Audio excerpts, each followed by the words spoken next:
মধ্যপ্রাচ্যের উত্তাল সমুদ্রে এখন যুদ্ধের দামামা আর লেলিহান শিখার মহড়া। ভারত মহাসাগরের নীল জলরাশি আজ মার্কিন রণতরীর ধ্বংসাবশেষ আর বারুদের গন্ধে ভারী হয়ে উঠেছে। ইরানের ইসলামী বিপ্লবী গার্ড কর্পস বা IRGC তাদের অপারেশন টু প্রমিস 4 এর পঞ্চম পর্যায়ের আক্রমণ শুরু করে বিশ্ব রাজনীতিতে এক নতুন কম্পন সৃষ্টি করেছে। রোববার এক নাটকীয় বিবৃতিতে ইরান দাবি করেছে তারা ভারত মহাসাগরে অবস্থানরত মার্কিন যুদ্ধজাহাজে বিধ্বংসী হামলা চালিয়েছে, যা ওই অঞ্চলের নিরাপত্তা সমীকরণকে পুরোপুরি বদলে দিয়েছে। এই রক্তক্ষয়ী সংঘাতের কেন্দ্রবিন্দুতে রয়েছে IRGCর সেই দুঃসাহসী অভিযান, যা মূলত মার্কিন সামরিক শক্তির দর্প চূর্ণ করার লক্ষ্যেই পরিচালিত হয়েছে।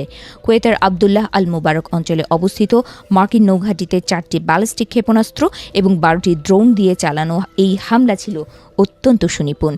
ইরানের দাবি অনুযায়ী তাদের নির্ভুল নিশানায় মার্কিন সামরিক ঘাঁটিটি কেঁপে ওঠে এবং ব্যাপক ক্ষয়ক্ষতির শিকার হয়।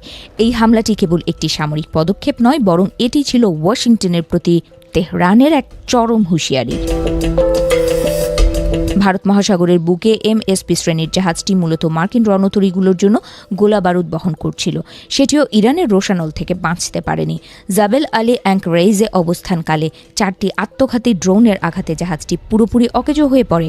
IRGC স্পষ্ট জানিয়েছে এই জাহাজটি এখন আর কোনোভাবেই ব্যবহারের উপযোগী নেই। আক্রমণের ধার এখানেই শেষ নয়, বরং IRGC তাদের প্রযুক্তির শ্রেষ্ঠত্ব প্রমাণে ব্যবহার করেছে কদর 380 ক্ষেপণাস্ত্র। এই শক্তিশালী ক্ষেপণাস্ত্রের আঘাতে ধূলিসাৎ হয়েছে একটি MST শ্রেণীর কম্ব্যাট সাপোর্ট শিপ। এটিও মার্কিন নৌবহরকে জ্বালানি সরবরাহ করার মিশনে নিয়োজিত ছিল। ইরানের পক্ষ থেকে জানানো হয়েছে জ্বালানিবাহী এই জাহাজটিতে আঘাত হানার ফলে সেটি সমুদ্রে এক অচল ধ্বংসস্তূপে পরিণত হয়েছে। এই ঘটনাটি মার্কিন নৌবাহিনীর রসদ সরবরাহের চেইনকে বড় ধরনের চ্যালেঞ্জের মুখে ফেলে দিয়েছে। ইরানি নৌবাহিনীর যোদ্ধারা অত্যন্ত কঠোর ভাষায় বলেছে, আকাশপথের পর এখন সমুদ্রপথেও শত্রুদের জন্য নরকের দ্বার উন্মুক্ত রাখা হবে। তাদের বার্তা স্পষ্ট, মার্কিন বা তাদের মিত্র কোনো পক্ষই এই অঞ্চলে আর নিরাপদ নয়। IRGCর এই আগ্রাসী অবস্থান ইঙ্গিত দিচ্ছে যে তারা যে কোনো মূল্যে তাদের সর্বোচ্চ নেতার মৃত্যুর প্রতিশোধ নিতে বদ্ধপরিকর।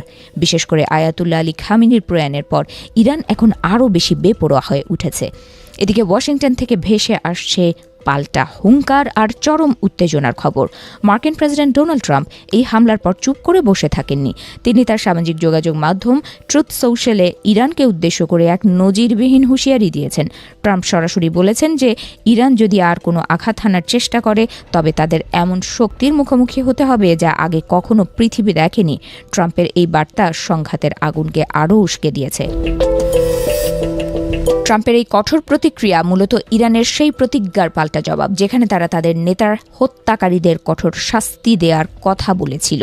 হোয়াইট হাউসের পক্ষ থেকে স্পষ্ট করা হয়েছে যে আমেরিকার স্বার্থে আঘাত লাগলে তারা হাত গুটিয়ে বসে থাকবে না। দুই পরাশক্তির এই রেষারেষি এখন আর কেবল কথার লড়াইয়ে সীমাবদ্ধ নেই, বরং তা সরাসরি ক্ষেপণাস্ত্র আর ড্রোনের যুদ্ধের ময়দানে রূপ নিয়েছে। পুরো বিশ্ব এখন তাকিয়ে আছে এই উত্তেজনার শেষ কোথায় তা দেখার জন্য। সামগ্রিকভাবে ভারত মহাসাগর থেকে কুয়েতের মরুভূমি পর্যন্ত এখন শুধু বারুদের গন্ধ আর যুদ্ধের হুঙ্কার। ইরানের এই অপারেশন টু প্রমিস 4 মধ্যপ্রাচ্যের ভূ রাজনীতিকে এক চরম অনিশ্চয়তার দিকে ঠেলে দিয়েছে।